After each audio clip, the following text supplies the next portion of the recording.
ডাঁটাগুলোকে ভাপিয়ে জল ঝরিয়ে নিয়েছি। এবার এগুলো শাঁস বার করে নেব।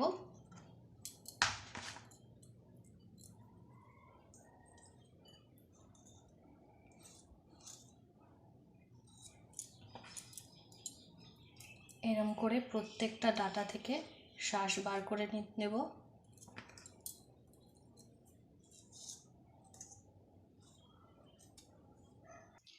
ডাঁটার শাঁসগুলো বার করতে করতে আর একটা কথা বলে রাখি, ডাঁটাগুলো কিন্তু আঁশগুলোকে ছাড়িয়ে নিতে হবে।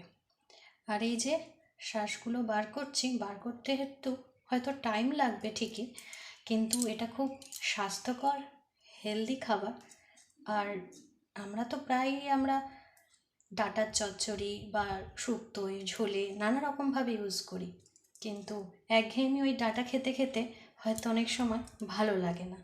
তো এইটা তখন করলে খেতেও ভালো লাগবে, টেস্টও বদলাবে, আর খাওয়াটাও অনেকটা উপকারী হবে। অনেকেই আবার ডাঁটা খেতেও চায় না। এরমভাবে করলে হয়তো বোঝাই যাবে না যে এটা ডাঁটা খাচ্ছি না অন্য কিছু। এইভাবে কিছুটা বার করেছি, আরও কিছুটা আমার বাকি আছে শাঁস বার করা, তো আমি বার করে নিই। তারপর ফিরে এলাম, শাঁসগুলো সব বার করা হয়ে গেছে। এবার একটা মিক্সিং জারের মধ্যে শাঁসগুলো দিয়ে পেস্ট করে নেব।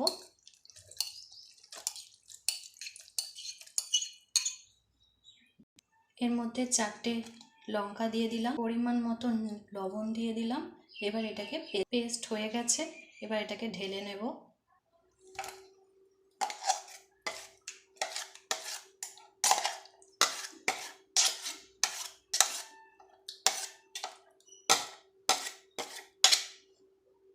ডাঁটার পেস্টটা ঢেলে নিয়েছি। একটা বড় পেঁয়াজকে কুচি করে নিয়েছি। এবার প্যানেতে সর্ষের তেল দিয়ে নেব। এই রান্নাটা সর্ষের তেলেই হবে। তেল গরম হয়ে গেছে, এবার শুকনো লঙ্কাকে টুকরো করে নিয়েছি। এর মধ্যে এবার কালো জিরে ফোড়ন দিয়ে দেবো।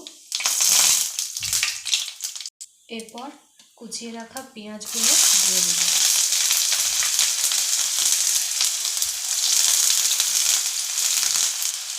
একটু ভাজা ভাজা করে নেব। ভাজা হয়ে গেছে। এবার রসুনের পেস্ট ছোট চামচের 2 চামচ দিয়ে দিলাম। এবার এটাকে ভালো করে নেড়ে চেড়ে নেব। অল্প একটু পেঁয়াজের পেস্টও দিয়ে দেব। আবার এটাকে ভালো করে নেড়ে চেড়ে নেব, একটু ভাজা ভাজা করে নেব। 1 চামচ হলুদের ডাস্ট দিয়ে দেব। কালারের জন্য কাশ্মীরি লাল লঙ্কা গুঁড়ো দিয়ে দেব। এরপর একটু ভালো করে নাড়াচাড়া করে নেব। তেল ছেড়ে এসেছে, এবার পেস্টটা দিয়ে দেব।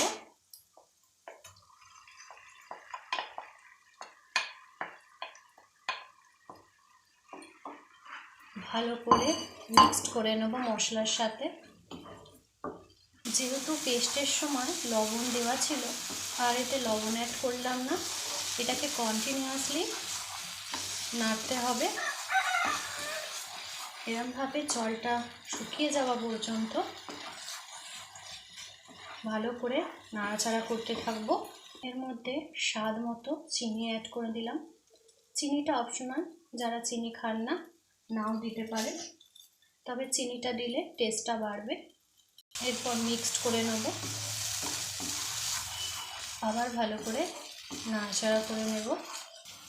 তেল ছেড়ে এসছে তাওয়া থেকে, আর লেগে যাচ্ছে না।